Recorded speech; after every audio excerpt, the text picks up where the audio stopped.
I have a very special guest joining me now. It's Scott Ritter, none other than Scott Ritter. He's a former United Nations weapons inspector. He's former Marine Corps intelligence author, analyst. He does everything, and I think he's the person to talk to about this. So, Scott, thank you for joining us. How are you? Doing fine, thanks. Thanks for having me. Of course. Thanks for coming on such short notice. It's not like there's a war breaking out or anything. I mean, it isn't a laughing matter, though. This is very serious, and I just wanted to get your initial reaction on this limited operation or special operation that Putin called it in Ukraine's Donbass region. Well, first of all, there's nothing limited about this. This is an all-out invasion of Ukraine.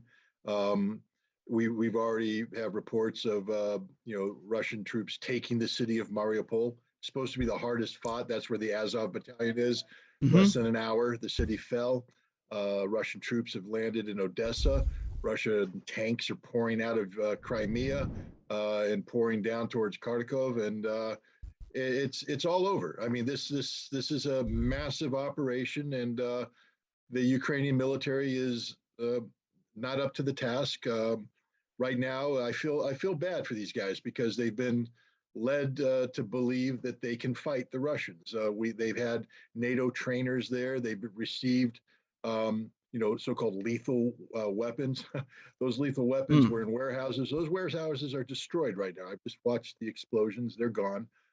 Any Ukrainian who tries to use a Javelin missile will be dead the second they try to use it. But they can't communicate. They can't move. They can't do anything. All they can do is surrender or die. That's the reality of it. This is an operation that will demilitarize Ukraine. Well, Putin, in his announcement, he said that it's limited, and he said it's just in the Donbass region. You said it's not limited. I was just about to show clips of explosions in Kiev or Kiev, however it's pronounced. I've been pronounced Kiev from now on. Right. Yeah. They differ from Russian to Ukrainian. Right. So he's been saying it's limited. You're saying it's not. I mean, who are we supposed to believe here? Because the Western media, I mean, they said he's going to invade for a long time now, right? And even when he sent the so-called peacekeepers the other day, they called that an invasion as well. The White House called it an invasion. So it was the invasion 2 days ago, or is it today? Or is it both? Look, I just, I let the facts speak for themselves. You're going to see paratroopers in Kiev. They already have paratroopers in Odessa. Naval infantry has taken Mariupol, and the tanks are pouring in. Call it what you want. That's just what it is. That's the reality. He said it was a limited operation for Donbass, but he also said that they're going to demilitarize and denazify Ukraine. That means two things. One, the Ukrainian military will cease to exist. There will be no Ukrainian military when this is finished. And two, the Ukrainian government's gone because it's a Nazi regime. Not because I say so, but because President Putin has labeled it as such. And, this is a Russian operation. We in the West can sit back there and shake our heads, wag our fingers. It doesn't matter. The reality is made by Russia, and that reality is transpiring on the ground right now. Afterwards, we can dissect it and criticize it, et cetera. But, right now, I just let the facts speak for themselves. And the facts are Russia is overrunning Ukraine as we speak. Right. I mean, he said that those exact words, that he wants to denazify Ukraine. He said something along the lines of, "Your ancestors fought the Nazis. How dare you collaborate with them now or become neo-Nazis?" I didn't get the exact translation. We haven't had a proper one yet, but. Yeah, so what does he mean by that? It's not just the Azov battalion. It's beyond that. It's the entire Ukrainian military, as you said. Is that what's being labeled Nazi now? I don't want to denigrate the entire Ukrainian military. I'm sure that it's staffed by professional officers and soldiers who believe in the defense of Ukraine, but they've allowed themselves to be infiltrated by a radical right-wing nationalistic element whose loyalties are to a Ukrainian nationalist named Bandera, who fought on the side of the Nazis during World War II. Yep. They've torn down memorials to the Soviet liberators. from World War II, and instead they've put up monuments celebrating Ukrainians who fought for the 12th SS Panzer Division. SS Panzer Division. Yep. I mean, it doesn't get any more Nazi than that. And so, there's two categories of Nazis in Ukraine. There are those who are actual Nazis, and there's thousands of them. And there's those who tolerate it, who are facilitators of this radical right-wing hateful ideology. And, we in the West can sit here and go, well, come on, don't overreact. It's not that big of a deal. For the Russians, it's a huge deal. 30 million dead is a big deal. Yeah. This resonates with the Russian psyche in a way that no one in the West will understand or comprehend. So while there's a temptation in the West to say, this is just Putin exaggerating, this is Putin making a mountain out of a molehill, no, it's not. It needs to be taken seriously. It should have been taken seriously. I think there's a lot of people waking up right now understanding that maybe we should have listened more carefully to what the Russian president was saying.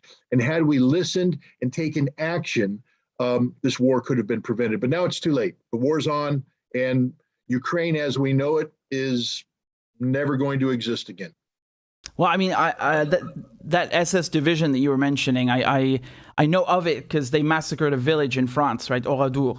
A very, very powerful poem. And of course, my grandfather fought in World War II, RAF. So that's always resonated with me. And the Russians lost much more than we did, Brits and Americans. So I agree with you. It's a much more potent thing for them. But when you say that this is all because, the West hasn't listened to Russia's demands or Russia's concerns, the big elephant in the room here is NATO expansion, right? Do you think, I'm just going to ask you very, straight up, very clearly, do you think that this could have been avoided if, Ukraine had come out and said, we're not going to join NATO, or the West had said, we're not going to accept Ukraine, and that's final? Yes, this war would not be happening if that had happened. You see, that creates room for a diplomatic settlement, because there's still a lot of problems between Russia and the West. But the big one, the one that was an existential threat to Russia, was Ukraine becoming a NATO member. Now, people are going to say, well, wait a minute. Even though they the open door policy, Ukraine wasn't going to become a member for 10 years. That's what Germany was saying. This isn't going to happen for at least 10 years. So why the urgency? There's membership and then there's de facto membership. Okay, right now, what was happening in Ukraine was that NATO was pouring in billions of dollars of weaponry. They were sending in hundreds and thousands of trainers who were training Ukrainian military to become a de facto proxy of NATO. I mean, Ukraine had already been a proxy of NATO. They deployed troops to Iraq. They deployed troops to Afghanistan. They were training to NATO standards. Right. So from a Russian perspective, it doesn't matter if you're a NATO member, you're acting as if you were a NATO member. And therefore, Russia said, stop, cease and desist. We don't tolerate it. And they made it a red line. Now, in the United States, we've become accustomed to presidents drawing red lines and then ignoring them. Well, Putin drew a red line. There's no ignoring this. He's acting on it. And like I said, it's time for the West to wake up. It doesn't mean we surrender.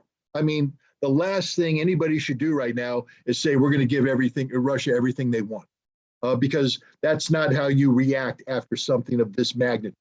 You don't, let the tiger think he can eat everybody in the room, but you don't want to go to war either. There needs to be, the West needs to establish some serious red lines like the Polish border, the Romanian border, the Baltic states, and be prepared to defend them with force if necessary. And, the West is having a major wake-up call because NATO has allowed its military capability to rot for the last 20 years. The United States has been killing goat herders and kicking down doors in Iraq. We can't fight the war that's being that's taking place right now. What the Russians are doing is just stunning. The Russians are unleashing the kind of hell that a modern combined arms military is capable of doing. NATO's got nothing that can stand up to this right now. And this is a wake-up call to NATO. If you want to take on Russia, okay, but put on your big boy pants, put the dollars down, and rebuild your military. Otherwise, it might be time for you to think about maybe we need to listen to what Russia's saying, because Russia doesn't want to take over Europe. This isn't the Soviet Union. They're not driving to the Rhine. They do want NATO, however, to withdraw to their pre-1997 borders, at least the military. They're not saying that Poland and the Baltic states can't be NATO members. What they're saying is no German forces, no American forces, no British forces, no non-Polish or Baltic state NATO forces can be in those states. Pull them back. Get rid of the anti-ballistic missile, so-called anti-ballistic missile capability in Poland and Romania. And before everybody was just yawning, oh, that's just the Russians overreaching. I don't think anybody's yawning anymore. Putin has always said to people, you don't listen to me when I speak. And he had a famous speech where he showed the Russian nuclear capabilities. He said, are you listening to me now? Well, guess what? Putin's sending a giant wake-up call saying, are you listening to me now? And hopefully the West is listening. I mean, you said, you made an interesting point, though. I've seen you saying that NATO's not ready. They just don't have the same capability, and they haven't been training for the same things the Russians have. You said, though, that the West, I think this goes to the crux of the issue that Putin was talking about, because you said that the West must define the borders in Eastern Europe. I mean, Putin is saying that people in Eastern Europe and Russia should define their own borders. He was talking about how, Ukraine was basically Russia, and that it was created by Russia, and they're united and such. And he doesn't seem to think the same. He doesn't want the West defining Europe's borders, right? I mean, he doesn't want the West defining Slavic borders. He rejected, for instance, the effort by the European Union to dictate the outcome of the August 2020 election in Belarus. He opposed efforts by NATO and the EU to support Belarusian opposition figures. And what we've seen now is that he has permanently transferred the First Guards Tank Army to Belarusian soil. So he's guaranteeing that Belarus will be a Slavic state aligned with Moscow. And he's doing the same thing with Ukraine right now. He is eliminating, terminating all pro-Western structures. I mean, if you're NATO one of these, or otherwise, so he's the Nazis. All those hard, nationalistic elements that operate out of Lvov, they're gone. They'll either die, be arrested, or they're going to flee to Poland. I think we're going to see a large expatriate population residing in Poland for the next 100 years, because they're not coming back to Ukraine. It's over. I don't know how to be more definitive than that. The reality of Ukraine as we knew it, and I've warned about this all along. I said, if Ukraine doesn't understand what's about to happen to it, it's going to cease to exist as a modern nation state as it's currently configured. And that's true. It's done. And so, Russia is defining the Slavic borders. And we may see some action with the Transnistria region in Moldova. Now that Russia is going to expand to into Ukraine, there are some I think there's some shared borders there, and that may become part of the greater Slavic family as well. But Russia's not going to dictate, for instance, the eastern border of Poland, or we got to be careful here with the Baltics. And this is why NATO needs to grow a spine right now, because there are some large Russian-speaking populations in the Baltic states that are being oppressed by the Estonians, the Latvians, the Lithuanians.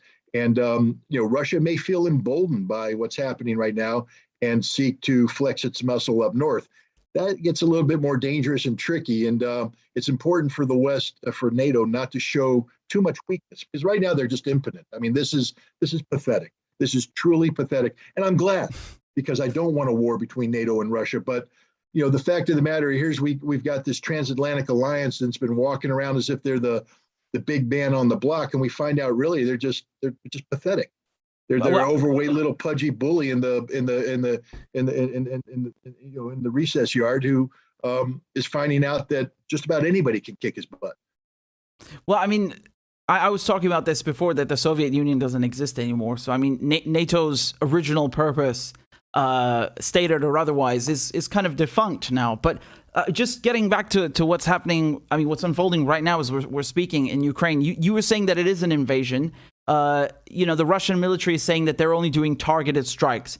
And I mean, who are we to believe now? Because if we look at what the U.S. did, for example, in Syria in 2018, no one was calling that an invasion. Obviously, it was to a much smaller scale. But I mean, the initial reaction wasn't to say immediately it's an invasion. There are many other things, drone strikes, other so-called precision strikes that have gone on in Pakistan, for example. No one ever said that the U.S. invaded Pakistan. Can we say that what's happening right now in Ukraine from the Russians is really an invasion, or it's just going to be limited strikes, and then they're going to keep their peacekeepers or whatever they're calling them in the Donbass? What do you think? It doesn't matter what I think. It's what the facts are, and the facts are unfolding as we speak. Meaning that I don't know. Nobody knows. We'll know sometime tomorrow. I mean, if the 76th Airborne Division lands in Kiev at the airport and drives its vehicles into Kiev proper to seize the government facilities, that's an invasion. Yeah, obviously. If Russian naval infantry are disembarking in Odessa, as rumors have it, that's an invasion. So we'll find out soon enough. Right now it's the fog of war. We simply just don't know. The thing I wanted to ask you about is the point of contention in international law, because the Russians are saying that they're recognizing LPR and DPR under the right to self-determination. They're using that argument under international law. And then the West and NATO are saying that Russia is violating Article 2, Paragraph 4, territorial integrity of Ukraine. How do you reconcile these two? Who's right in this case? Well, this is where international lawyers come in. I mean, we saw the same kind of, ridiculous discussion going on when the United States went into Iraq, as to whether it was an invasion or it was, a necessary operation to get rid of weapons of mass destruction. It was an invasion. It was an invasion. End of story. The Russians, of course, can't come right out and say we're violating international law. No nation's going to say that. Right. So they're going to develop a line of legalistic argumentation that paints what they're doing differently. They should be able to do it. I mean, look, Putin's already said that the government that's in Kiev is an illegitimate government. It came into power from a coup. He's used some very crafty language when referring to them, not as an official government, but as those who came into power from an illegal coup, et cetera. So by doing that, you eliminate legitimacy on the part of the Ukrainian government. And so what you have instead is a Nazi regime, an illegal regime, and maybe through an expansion of peacekeeping, it's necessary to eliminate that. I'll let the Russian diplomats and lawyers twist this any way they want to. But I think if we're going to condemn the United States for violating international law through the invasion of Ukraine or of Iraq, we have to be consistent. It doesn't mean that Russia is evil. Doesn't mean anything. It just means that international law it doesn't know how to deal with an institution like NATO. I mean, NATO exists outside the framework of the United Nations Charter. NATO exists outside the framework of international law. Where were all these people who were concerned about international law when NATO created the nation state of Kosovo, stripping it away from the Serbian nation because some Albanian Kosovars said, we want to be independent. Well, Russia took that, and Putin at the time said, you guys are making a horrible mistake. This is going to come back and bite you. Well, it just did, because Russia used the exact same playbook to create Lugansk and Donetsk, the exact same playbook. So no one in the West can literally have any credibility. And then where was the world when the United States invaded Iraq? Where was the world? Where was the condemnation? Where was the angst and the anxiety? Russia just took the same playbook and they're doing it better. So I'm not going to sit here and pretend that Russia is operating in total conformity with international law. They're not. What I am going to say is that international law, as it's currently configured, is not up to the task of dealing with the situation. Because if Russia were to abide strictly by international law, then NATO would get away with everything that Russia says represents an existential threat to their existence. And Putin is saying he's saying that our objective is not to occupy Ukraine. Do you believe that he's right? What about the Minsk agreements? What of the Minsk agreements? Are those even relevant anymore? Well, Minsk is no longer relevant. I mean, the Ukrainians had 7 years to save their country. They opted out, partly because the United States, Germany, France, Great Britain didn't put enough pressure on them, and indeed, in the end, took the Ukrainian side, saying that, well, Minsk is unfair. Well, then you shouldn't have signed it. But the bottom line is you needed to implement Minsk. It was only too late. I mean, watching Tony Blinken speak before the United Nations Security Council, and we are pushing the Ukrainians to implement Minsk. Well, the Ukrainians turned around and said, we're not going to do it. Okay, you made your bed. Now you got to sleep in it. That means that you don't exist anymore. Minsk is gone. Now that doesn't mean that there can't be a new Minsk afterwards. I mean, when this is all said and done, I do believe that the Russians don't want to occupy Ukraine. That would be a disaster. Mm-hmm. The last thing the Russians want to do is create the legitimacy for an insurgency. They're going to terminate this government. They're going to demilitarize Ukraine, and then they're going to put in place a new government that will create a new military that is more along the lines of the Belarusian military, meaning that it will cooperate with the Russian military, et cetera. But Russian troops will secure the Ukrainian border for a while, but they're not going to occupy Ukraine. I believe that because that's not in Putin's interest. But Ukraine is not going to exist like it currently exists. That Ukrainian ambassador to the UN raising hell and havoc right now, he's gone. Right. He represents a dead government. That government's gone. There will be a new government, a new constitution, a new conception of what Ukraine is. And what Ukraine will be is part of this, it'll be a Slavic rump state that is subordinated to the will of Moscow, much like Belarus is. Well, what do you think is going to happen next? I know this is pure speculation, but just given, the situation that NATO is in, the state that it's in, we do have still 5 countries surrounding Russia, 5 NATO countries. Someone might ask, what's the point of just going after Ukraine? You're already surrounded. It's too late. Do you think that Putin is just trying to create leverage in order to get NATO, not just to forswear Ukraine, but to, as we mentioned, to not deploy NATO troops in the neighboring countries? Do you think that that's the goal here, is that I'm going to take control of this border area now until you back off? The goal is set forth in 2 draft treaties that Russia provided the United States and NATO back in December. That's the goal. Yeah. I mean, there's no secret here. There's no mystery. There's no, what is Putin thinking? It's not, first of all, let's stop talking about what Putin's thinking. It's about what Russia's thinking. And Russian national security interests require that Ukraine cannot be a member of NATO. Now, Ukraine had an opportunity to become a neutral state. They opted out of that opportunity. Now they're going to become a pro-Russian rump state. But they're never going to be part of NATO. And that is the new reality. The other reality, I think there's going to be 2 realities that emerge from this. One, I think that this military operation is going to be over in less than a week. I think it's going to be one of the most decisive military victories in the history of modern warfare. Why do you think that?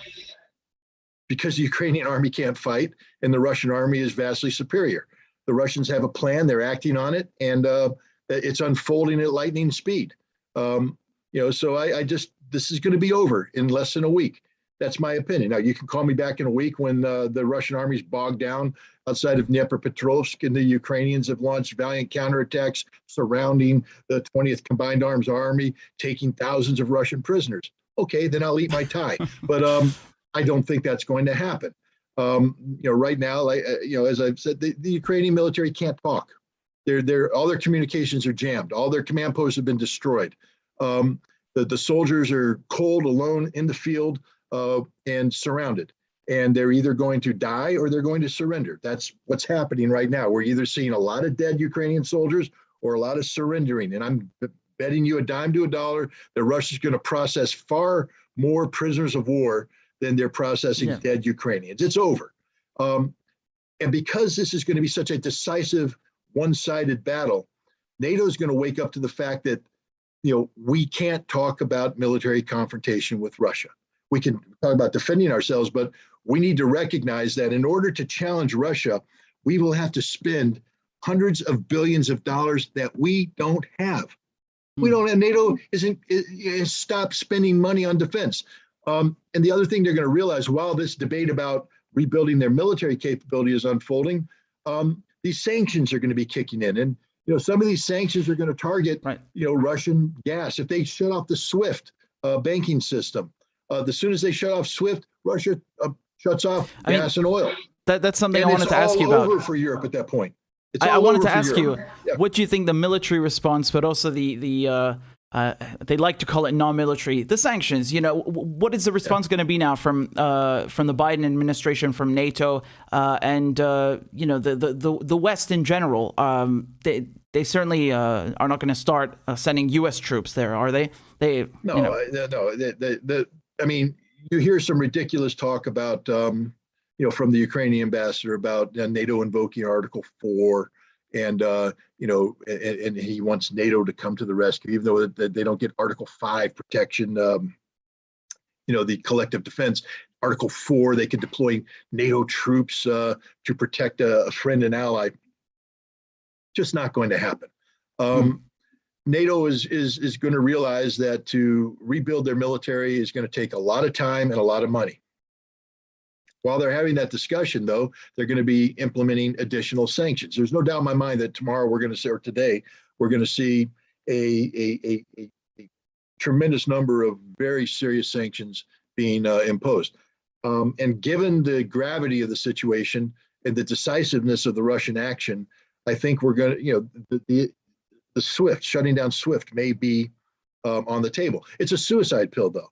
If you shut down SWIFT, you're going to collapse the global energy security. The oil prices are going to go through the roof. Energy prices are going to go through, and Europe's going to shut down. Their economy will collapse.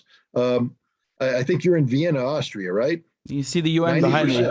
Yeah, 90% of Austria's energy comes from Russia. It does. Good luck.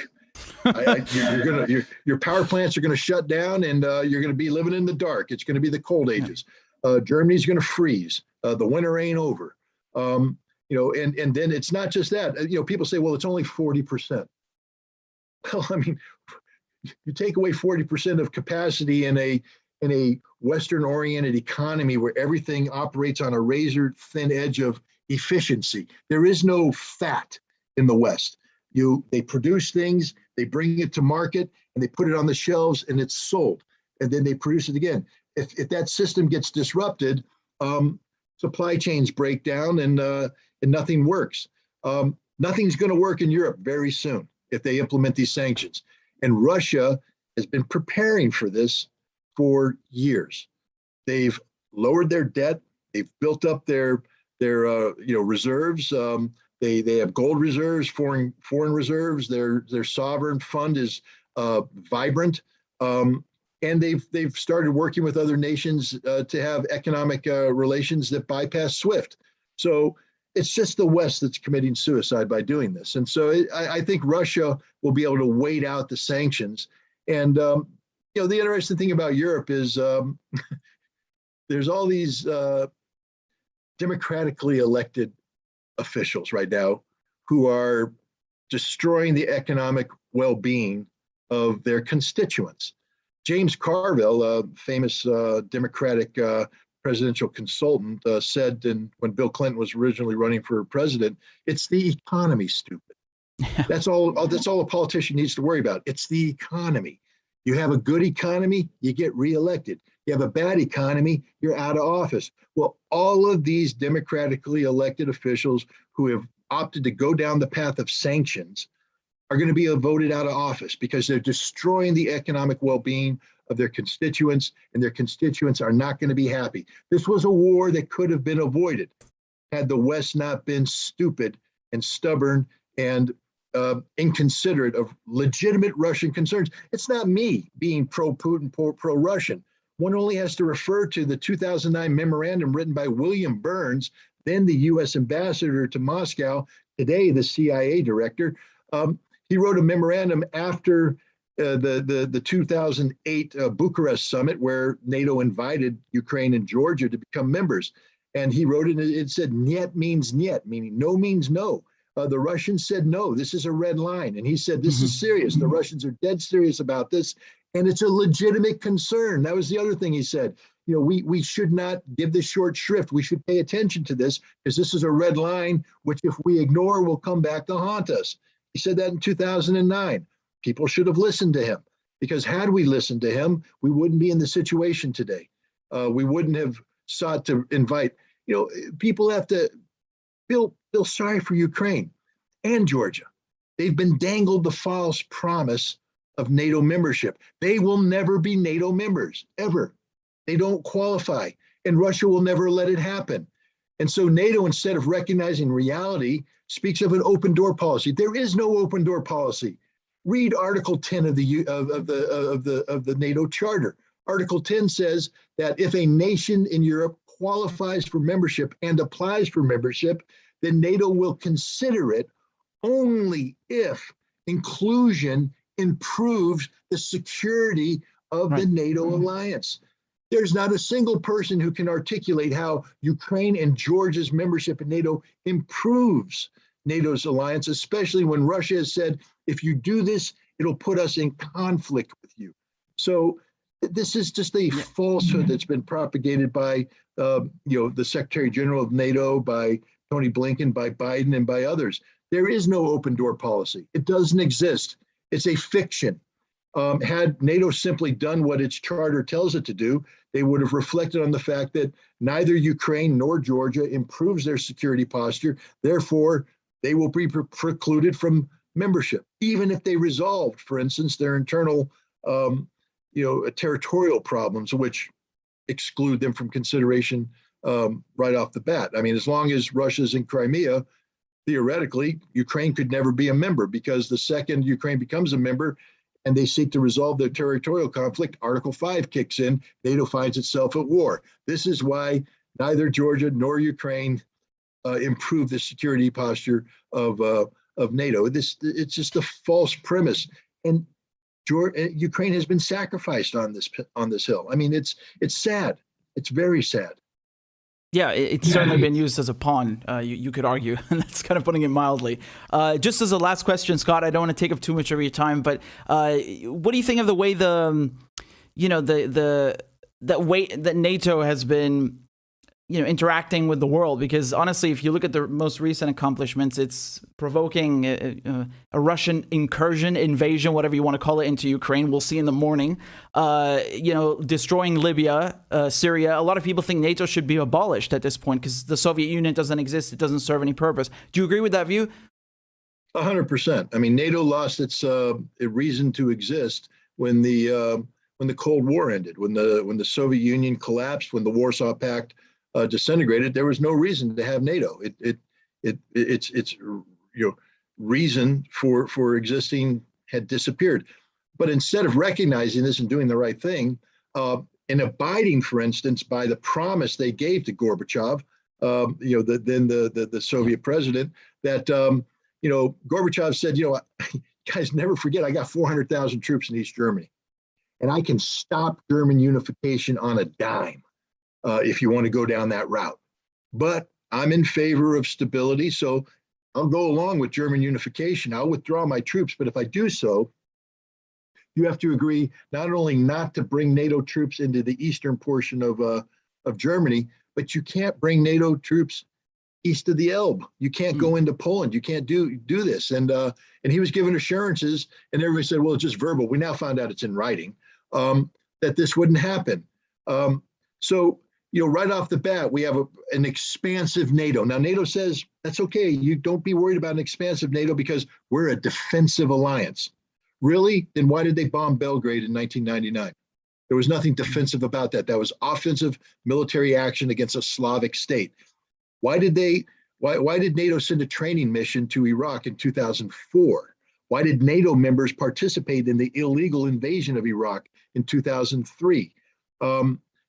They say, well, it's just a training mission. No, it's a training mission in an occupied state that was occupied, from an illegal war of aggression. So you're legitimizing an illegal war of aggression. That's what NATO did. Why did NATO go into Afghanistan? What business is Afghanistan of NATO's? None, zero. And what did NATO do to Libya? Offensive, aggressive military operations. But it's not just these examples. It's a transatlantic organization. Why then did they start a partnership in North Africa where they were seeking to expand their sphere of influence? There's a word we're not allowed to use into North Africa. Why did they set up offices in the United Arab Emirates to create a sphere of influence in the Persian Gulf? Why are they talking about a North Atlantic Treaty Organization operating in the Pacific to create a sphere of influence to counter China? They're not a defensive organization. It's an offensive-minded, expansive organization with a proven history of carrying out regime change operations in countries they view as a threat. Who is the number one threat to NATO today, per NATO's own words? Russia. So, NATO not only has no reason to exist, NATO is a suicide pill for Europe. And it's high time Europe recognizes that. And I think one of the byproducts of this current crisis, this debacle, this tragedy, whatever you want to call it in Ukraine, because there's nothing good about it. I mean, I'm happy the Nazis are being kicked out and that, but there's nothing good about what's happening. This is a human tragedy of a horrendous scale. But the one thing that can come out of this is maybe Europe will wake up that there is no legitimate reason to continue the NATO alliance, and that maybe people like Macron can start putting forward this concept of a new European security framework that respects Russia's spheres of influence.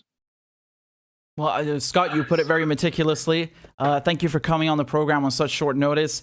Ladies and gentlemen, that was Scott Ritten, former UN weapons inspector, former Marine Corps intelligence officer, author, analyst. And I will put your Twitter up on in a second, and so people can go follow your work online. Thanks so much, Scott. I really appreciate it. Thanks for having me. Have a good one. Bye-bye. Bye.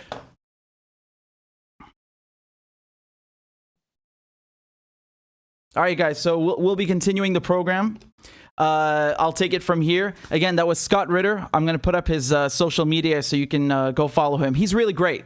You need to understand something, like how important his work is.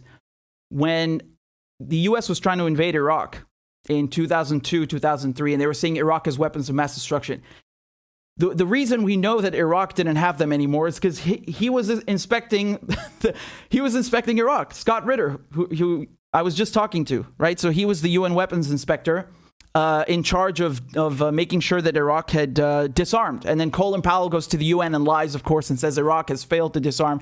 Complete nonsense. I'm just going to, I'm going to put up his social media. And I did an interview with him on this channel about Iran, and Iran's nuclear program and all of this stuff, the nuclear deal, because he knows his stuff about WMDs. He knows a thing or two, right? So I'll of course continue about Ukraine in a second, right? I'm just pulling this up for you so you can see that. There you go. Make sure you follow him. He's great.